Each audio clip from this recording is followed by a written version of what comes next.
attempt number 3. It's August 25th, 12:17 a.m. My phone ran out of storage 3 times. I think it's because I re-downloaded, what was the app? I don't know. It was, one of them was Pokemon Pocket. Delete that one. I stopped playing that a while ago. Another app was, what was it? I forget. Pokemon Pokedex. An app where you can like look up any Pokemon card, any set, it's pretty sick. But I stopped collecting a while ago, so I don't really need those. We're back down. We have like 5 gigabytes to spend of storage. I got about to like 6 minutes. This is the third take.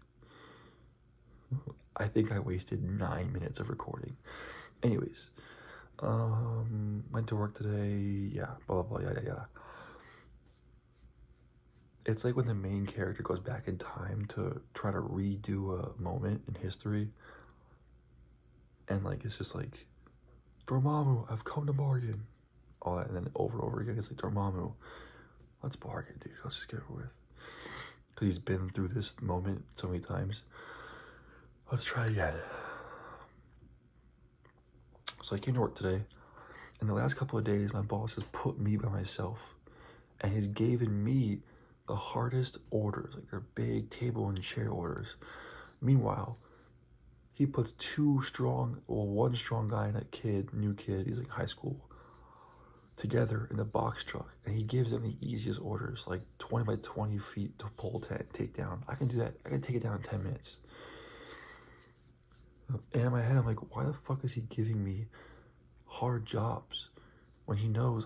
He knows I can handle it, but he has 2 strong workers right there.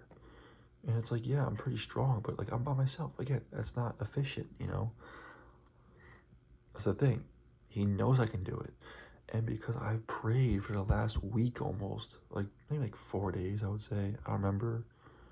Probably realistically like 4 days. But I pray, God, take the stress and the adversity and hardship out of her day and inject it into my days, right? Inject it in my time during the light. And the last like 2 days, I'm like, I don't feel the battles, right? I asked God, I'm like, give me all the battles you have. If it means she has peace and less burdens on her shoulders, and she has a light, empty mind when she falls asleep, give me all the battles you can give me. And I'm not feeling it. And yeah, this battle's not feeling like a battle because I'm not feeling threatened, but it's a battle that God knows I can handle. And today was pretty tough. I was like, mentally, I was getting there. Anyways, what else is going on?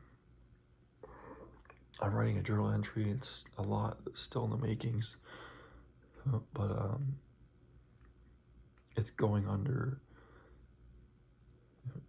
you were everywhere in, what is it? You were everywhere in my eyes. It's going in that chapter, right? It's about, I gave her this basket of flowers, right? They're called Accent Pink Impatiens. Where is it? There it is. I'm not gonna show you the name of her Instagram, but I put a screenshot of her Instagram story. She posted it on my story, and like, I didn't think she would do it, but she did it, and like, it made my fucking week, man. It made my fucking week. Like, it's all I thought about all week. They're beautiful fucking flowers, aren't they? Look at them. They're gorgeous. They're fucking gorgeous. They literally look fake. They look fake. It's insane. They're not fake at all. It's sick. Anyways, They're called accent pink impatiens. And the cool thing about these flowers, they thrive in shade.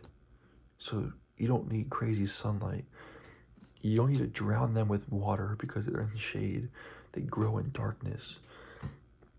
And when they bloom, or like a singular flower begins to wilt or dry or die, you can literally pull a flower out and it'll grow a fresh new one faster and stronger and more rooted into the stem, which is so sick. And I wrote an entry on it. I remember driving to the florist that afternoon to find a flower that could only ever adorn your face. I was sweating profusely after work at 1:30 p.m. and I was in such a hurry to find something to bring to your house before you arrived home at 2:15 p.m. I spent a moment roaming the gardens at the florist shop, looking at the baskets and the flowers and the potted plants, when an inviting elderly woman came up to me. Gently, she inquired whether I needed assistance or not. After some hesitation, I understood that I needed an expert if I wanted a flower that was worthy of you, unique, memorable, resilient, and tough. So I was honest with her.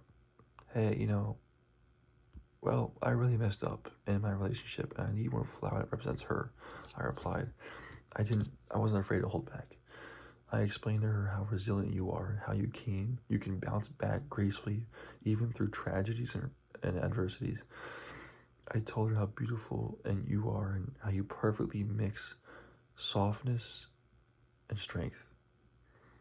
Seeing you is like seeing the most brilliant flower in the field, the one that attracts everyone's eyes and attention, I told her. Not like that, but the poetic version of what I basically said. My eyes rested on a basket of pink impatiens as I was speaking. The woman became glowing with joy. They were hardy flowers, she continued, and each time a bloom faded or wilts, it sprang back stronger. She gave some data and advice, saying, I can tell you some things if you want. I have here. The more I learned about these flowers from her, the more they became you in my eyes. Impatiens don't demand bright sunlight the way other flowers do. They thrive the best in mid-shade to full shade, right? So mid-shade would mean, on and off shade, light. Full shade means you can just keep it in a closet and it'll fucking grow, which is nuts, right? At first that sounded strange, almost fragile, but then I realized how much it reminded me of you. You've walked through shadows, through seasons of hurt, through people who didn't treat you with the care that you deserve to be treated with, and yet it's the shade that has shaped your strength. Just like this plant and the flowers, you grew not in perfect conditions, but in challenging ones. And those very challenges gave you a beauty that could never have been forced under any constant sunshine. Another thing that stuck out to me with impatiens blooms, when an impatient bloom wilts, so the flower itself, you can gently pluck it away. And in due time, a new one grows back, even stronger and brighter than before. That felt like your spirit too. The way you faced heartbreak, setbacks, disappointments, letdowns, betrayal, and somehow you return renewed with a softness, sort of rebirth that hasn't hardened into bitterness. You don't just survive, you regrow, you rebuild, you bloom again, each time carrying more resilience than the last. And this is awesome. Then I learned their nickname. The nickname for the flower is Busy Lizzie, and it made me laugh because that's you. Always in motion, always busy, always burying thoughts under chores and various tasks, balancing a dozen things at once. The nickname comes from the fact they always grow. They're constantly sprouting new flowers. The wilted ones, they fall out easily. You can blow on it, it'll fall out. It'll grow immediately next day, overnight. It's crazy. That's why they're called Busy Lizzie, because they constantly grow. They're always busy growing. You're always balancing a dozen things at once. You wake up with the energy to fill your days with responsibility and still manage to carry yourself with grace. Just like these flowers that seem to always be bursting with blossoms, you are constantly pouring your energy into everything and everyone around you. Even the way they spread, quietly filling baskets and beds with bursts of pink flowers, reminding me of you.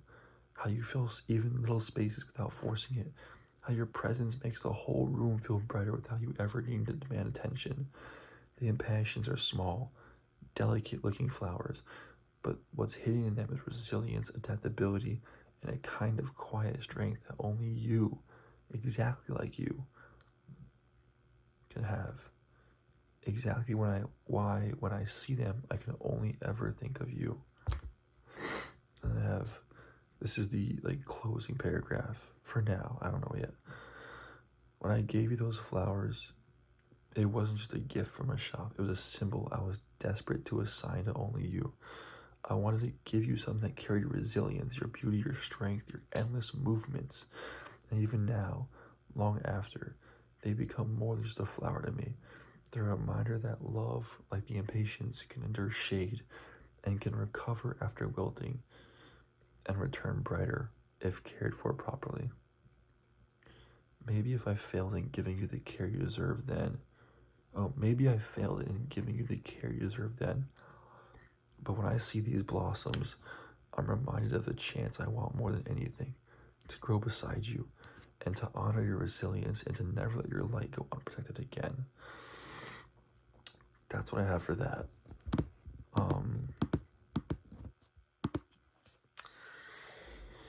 Yeah, that's just the rough draft though. I need to polish it, change sentences, paragraphs, all that stuff. Now before this goes out, I want to pray. Or maybe, I'll just pray after the video save thing. But yeah, same thing. Tomorrow I have no work. But I'm gonna pray for her safety, for God, provide guidance and a sign that she's okay. I'm gonna pray for her another sign.